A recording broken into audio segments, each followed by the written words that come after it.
నమస్తే. తెలంగాణలో భారీ నుంచి అతి భారీ వర్షాలు కురుస్తా ఉన్నాయి. ముఖ్యంగా తెలంగాణలో నిర్మల్, నిజామాబాద్, కామారెడ్డిలో కూడా ఈ భారీ వర్షాలు సంభవించడంతో ఆస్తి నష్టంతో పాటు ప్రాణనష్టం కూడా జరిగిన పరిస్థితి. సో ఈ వర్షపాతం ఎన్ని రోజులు ఉండే ఛాన్స్ ఉంది? ఎక్కడెక్కడ రెడ్ అలర్ట్‌లు జారీ చేశారని చెప్పేసి పూర్తి విషయాలు మాట్లాడదాం. మనతో పాటు వాతావరణ అధికారి శ్రీనివాస్ గారు ఉన్నారు. చెప్పండి, తెలంగాణలో ఎక్కడెక్కడ ఎంత ఎంత శాతం వర్షం నమోదయ్యే ఛాన్స్ ఉంది? నిజంగా ప్రజలకు ఏం చెప్పాలండి? మనకి 26వ తారీఖు నాడు వాయువ్య బంగాళాఖాతంలో ఒరిస్సా తీరానికి సమీపంలో ఒక అల్పపీడన ప్రాంతం ఏర్పడింది. అది నిన్న ఉదయానికి మరింత బలపడి తీవ్ర అల్పపీడనంగా మారి ఇంచుమించు అదే ప్రాంతంలో కొనసాగింది. అయితే దానికి సంబంధించిన అప్పర్ ఎయిర్ సైక్లోనిక్ సర్క్యులేషన్ అనేది ఇంచుమించు 7-8 కిలోమీటర్స్ ఎత్తు వరకు ఉండి, అది ఎత్తు పెరిగే కొద్దీ మనకి సౌత్ వెస్ట్ వైపు వాలి ఉండటం వల్ల ముఖ్యంగా మనకి అప్పర్ ఎయిర్‌లో సెంట్రల్ తెలంగాణ ప్రాంతంలో confluence of moisture from Arabian sea as well as మనకి బే ఆఫ్ బెంగాల్, ఈ 2 కూడా కాన్ఫ్లుయెన్స్ అనేది ఇంచుమించుగా సెంట్రల్ తెలంగాణ ప్రాంతంలో జరుగుతున్నట్టుగా నిన్న ఉదయం నుంచి మనం గమనించి, నిన్న ఉదయం నుంచి ఒక 4, 5 జిల్లాలకి రెడ్ అలర్ట్ పెట్టడం జరిగింది. అయితే ఆ కాన్ఫ్లుయెన్స్ అనేది కంటిన్యూస్‌గా కొనసాగి మనకి కామారెడ్డి ప్రాంతంలో ఒక 48 గంటల్లో 65 సెంటీమీటర్ల వర్షపాతం రికార్డ్ అయింది. మనకి నైబరింగ్ మెదక్, ఇటు నిజామాబాదు, నిర్మల్, సంగారెడ్డి ఈ ప్రాంతాలన్నిటిలో కూడా 12-20-25 సెంటీమీటర్ల వరకు కూడా చాలా ప్రాంతాల్లో మనకి కాన్సంట్రేటెడ్‌గా రెయిన్‌ఫాల్ రికార్డ్ అవుతుంది. మిగిలిన నార్త్ తెలంగాణలోని చాలా జిల్లాల్లో 10-12 సెంటీమీటర్లు, 7-10 సెంటీమీటర్ల వరకు కూడా విస్తృతంగా మనకి నార్త్ తెలంగాణ, ఈశాన్య తెలంగాణ, సెంట్రల్ తెలంగాణ ఈ ప్రాంతం అంతా కూడా నిన్న విస్తృతంగా వర్షాలు పడినాయి. అంటే ఇక్కడ కామారెడ్డి, నిర్మల్, నిజామాబాద్‌లో చూసుకున్నట్టయితే పెద్ద ఎత్తున కూడా వర్షాలు సంభవించి అక్కడ లోతట్టు ప్రాంతాల్లో జలమయమైన పరిస్థితి. ఇల్లు కూడా మొత్తం మునిగిపోయినాయి. ప్రాణ నష్టం కూడా జరిగింది. ఆస్తి నష్టం కూడా జరిగింది. అంటే అక్కడ క్లౌడ్ బరస్ట్ జరిగిందని చెప్పేసి కూడా మాట్లాడుతాను. అసలు ఏంటి క్లౌడ్ బరస్ట్? క్లౌడ్ బరస్ట్ వల్ల ఈ వాతావరణం నిజంగా ఎటువంటి మార్పులు వచ్చే ఛాన్స్ ఉంది ఇందులో? క్లౌడ్ బర్స్ట్ అనేది ముఖ్యంగా మనకి పర్వత ప్రాంతాలు అంటే ఉత్తరాఖండ్, అటు హిమాచల్ ప్రదేశ్ ఆ ప్రాంతంలో ఏంటంటే అక్కడంతా కొండ ప్రాంతం అయినందున సడన్‌గా వేడిగాలులు బాగా భూభాగం వేడెక్కినప్పుడు ఈ కొండ ప్రాంతంలో ఏంటంటే వేడిగాలులు మరింత తీవ్రమయ్యి సడన్‌గా వేడిగాలులు పైకెళ్ళడం ప్రారంభిస్తాయి.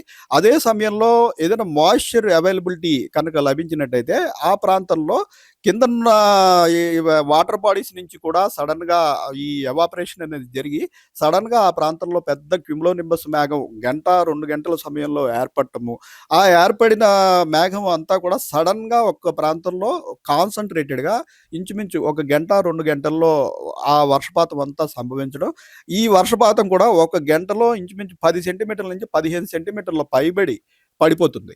పడిపోవడం వల్ల ఏమవుతుందంటే అది ఆల్రెడీ కొండ ప్రాంతం అయినందువల్ల అంత వర్షపాతం ఒక తక్కువ ఏరియాలో పడినప్పుడు ఆ కొండ మీద నుంచి సడన్‌గా ఆ వాటర్ అంతా కిందకి రావడం వల్ల మనకి ల్యాండ్ స్లైడ్స్ దాంతో పాటు రాళ్ళు, మట్టి ఇవన్నీ కలుపుకొని సడన్‌గా వచ్చేసేసేసి దగ్గరలో ఏదైనా రివర్ కానీ, వాగు కానీ ఉన్నట్టయితే దాంట్లో కలిసిపోయి అల్లకల్లోలం సృష్టించే పరిస్థితి జనరల్‌గా ఇది హిల్లీ ఏరియాస్‌లో జరుగుతుంది.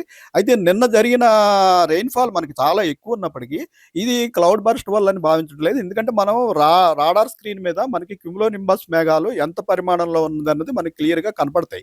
సో నిన్న ఏర్పడిన క్యుములోనింబస్ మేఘాలు ఇంచుమించు 3-5 కిలోమీటర్ల ఎత్తు మించి అంతకు మించి లేవు. మనకి ఇటువంటి క్లౌడ్ బర్స్ట్ సమయంలో క్యుములోనింబస్ మేఘాల ఎత్తు బేస్ నుంచి టాప్‌కి చూసుకున్నట్టయితే 15-18 కిలోమీటర్ల ఎత్తు వరకు కూడా ఉంటాయి. సో నిన్న జరిగిందంతా ఏంటంటే ఇంచుమించుగా క్లౌడ్ బర్స్ట్ లాగా వర్షపాతం సంభవించినప్పటికీ అది క్లౌడ్ బర్స్ట్ కాదని భావిస్తున్నాము. ఇది కాన్ఫ్లుయెన్స్ ఆఫ్ మాయిశ్చర్ మనకి ఇటు అరేబియన్ సముద్రం నుంచి వచ్చే తేమగాళ్ళు, అలాగే ఇటు మధ్య బంగాళాఖాతం నుంచి వచ్చే తేమగాళ్ళు ఈ 2 కూడా ఇక్కడ సర్క్యులేషన్ ఉండడం వల్ల అక్కడ అదే పనిగా తిరుగుతూ అక్కడ క్లౌడ్ మాస్ అనేది కంటిన్యూస్‌గా ఉండిపోయింది. 36 నుంచి ఈ రోజు కూడా కంటిన్యూ అవుతుంది. ఇప్పుడు కూడా చూసుకున్నట్టయితే మనం స్టిల్ రాడార్ స్క్రీన్ మీద చూస్తున్నాం. ఇదంతా క్లౌడ్ మాస్ ఇంచుమించు కామారెడ్డి, నిజామాబాద్ ప్రాంతంలో ఈ రోజు ఉదయం నుంచి కూడా కేంద్రీకృతమై ఉంది. కామారెడ్డి ప్రాంతంలో ఆల్రెడీ మార్నింగ్ 8:30 నుంచి ఇప్పటి వరకు 11 సెంటీమీటర్ల పైబడి వర్షం రికార్డ్ అయినట్టు కూడా మన దగ్గర సమాచారం ఉంది. ఈ రోజు వర్షపాతం ఏ జిల్లాలో ఏ అలర్ట్ జారీ చేశారు? ఎంత వర్షపాతం ఉండే ఛాన్స్ ఉందంటారు? మనం ఈ ప్రాంతంలో ఇంకా కాన్ఫ్లుయెన్స్ కొనసాగుతున్నందున ఒక 4 జిల్లాలకి ఈరోజు రెడ్ అలర్ట్ పెట్టడం జరుగుతుంది. కామారెడ్డి, నిజామాబాద్, నిర్మల్ అండ్ జగిత్యాల ఈ జిల్లాల్లో 1-2 చోట్ల మనకి 20 సెంటీమీటర్ల పైబడి 1-2 చోట్ల రెయిన్ఫాల్ రికార్డ్ అయ్యే అవకాశం ఉంది. అలాగే నార్త్ తెలంగాణలోని మిగిలిన అన్ని జిల్లాలకి కూడా ఆరెంజ్ అలర్ట్ పెట్టడం జరుగుతుంది. ఎందుకంటే ఇప్పుడున్న సిస్టము ఛత్తీస్గఢ్ ప్రాంతంలో క్రాస్ అయ్యి ఈ దిశలో ప్రయాణిస్తుంది. ఈ దిశలో ప్రయాణిస్తుంది కానీ దాని యొక్క అప్పర్ ఎయిర్ సర్క్యులేషన్ అనేది స్టిల్ మనకి తెలంగాణ భూభాగం మీద ఎఫెక్ట్ ఉంది. సో, ఈ ప్రాంతం అంతా కూడా మనకి వర్షాలు బాగా పడే అవకాశం ఉన్నందున ఈ మిగిలిన జిల్లాలన్నిటికీ కూడా ఆరెంజ్ అలర్ట్ అంటే 12-19 సెంటీమీటర్ల వరకు ఈ జిల్లాల్లో రెయిన్‌ఫాల్ పడే అవకాశం రేపు ఉంది. ఏ విధంగా ఉండే ఛాన్స్ ఉంది సార్ దీనికి సంబంధించి? ఇది ఏ సిస్టమ్ అయినా సరే సముద్రాన్ని దాటి ల్యాండ్‌ఫాల్ అయిన తర్వాత గ్రాడ్యుయల్‌గా వీకెన్ అయిపోవడం ప్రారంభిస్తుంది. ఇది మార్నింగ్ 5:30కి ల్యాండ్ మీదకి ప్రవేశించి ఆ తర్వాత గ్రాడ్యుయల్‌గా వీకెన్ అయింది. ఇది ఫర్దర్‌గా వీకెన్ అయిపోయే అవకాశం ఉన్నందువల్ల రేపటికి ఎఫెక్ట్ బాగా తగ్గిపోతుంది. అందుకని రేపు ముఖ్యంగా నార్త్ తెలంగాణలోనే ఒక 4, 5 జిల్లాలకి యెల్లో అలర్ట్ పెట్టడం జరిగింది. అంటే ఇక్కడ జీహెచ్ఎంసీ పరిధిలో చూసుకున్నట్టయితే గత వారం రోజులుగా కొంచెం ఎండలు కూడా కొడుతున్న పరిస్థితి, కొంచెం చిరుజల్లు కూడా పడతా ఉన్నాయి. అంటే ముందు ఇంకేమైనా వర్షపాతం ఎక్కువయ్యే ఛాన్స్ ఉందా జీహెచ్ఎంసీ పరిధిలో? జీహెచ్ఎంసీలో ఈరోజు ఇలాగే మేఘావృతం అయి ఉండి లైట్ రెయిన్, డ్రిజిల్ అకేషనల్‌గా సాయంత్రం సమయంలో 1, 2 చోట్ల మనకి ఇంచుమించుగా భారీ వర్షం అంటే ఇంటెన్స్ స్పెల్స్ 1, 2 చోట్ల రికార్డ్ అయ్యి 5-6 సెంటీమీటర్లు 1, 2 చోట్ల రికార్డ్ అయ్యే అవకాశం ఉంది. అంతకు మించి రేపటి నుంచి మళ్ళీ సిట్యుయేషన్ ఇంచుమించుగా క్లౌడీగా ఉన్నప్పటికీ ఓన్లీ లైట్ రెయిన్, డ్రిజిలే కంటిన్యూ అయ్యే అవకాశం ఉంది. అంటే ఇక్కడ గణపతి ఉత్సవాలు అయితే జరుగుతా ఉన్నాయి. దీనికి సంబంధించి వాళ్ళకి కావచ్చు, అలాగే లోతట్టు ప్రాంత ప్రజలకు కావచ్చు, ఏం చెప్పాలనుకున్నారు చివరిగా వాతావరణ శాఖ నుంచి?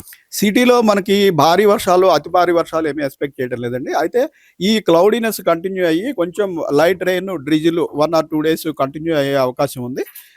సో, ఈ గణపతి ఉత్సవాల సందర్భంగా ఏంటంటే మనకి యాక్చువల్ గణపతి నిమజ్జనం సమయానికి పెద్దగా ప్రాబ్లమ్ ఉండదు అని భావిస్తున్నాం ప్రస్తుతం. ఓకే. Thank you sir. దీనికి సంబంధించి ఏదైతే నిన్న కామారెడ్డిలో కావచ్చు, నిర్మల్ నిజామాబాద్‌లో కూడా కొండ చర్యల ప్రభావంతో దీనికి సంబంధించి ఎటువంటి క్లౌడ్ బరస్ట్ కాలేదు. ఆ కొండ చర్యలు ఉండడం వల్ల ఇక్కడ పెద్ద ఎత్తున కూడా జలమయం అయిపోయి ఇండ్లు కావచ్చు, ఆస్తి నష్టం, ప్రాణ నష్టం జరిగింది. రేపటి నుంచి ఈ రోజు కావచ్చు, రేపు కావచ్చు జీహెచ్ఎంసీ పరిధిలో కూడా వర్షాలు తగ్గుముఖం పడతా ఉన్నాయి. అందరూ ఏదైతే లోతట్టు ప్రాంతాల్లో ఇప్పటికైనా ఖచ్చితంగా ప్రజలందరూ ఏదైతే దీనికి సంబంధించి జాగ్రత్తగా ఉండాలని చెప్పేసి కూడా వాతావరణ శాఖ డిపార్ట్మెంట్ చెప్తున్న పరిస్థితి. కెమెరామెన్ సుజిత్‌తో భాను, వాతావరణ శాఖ.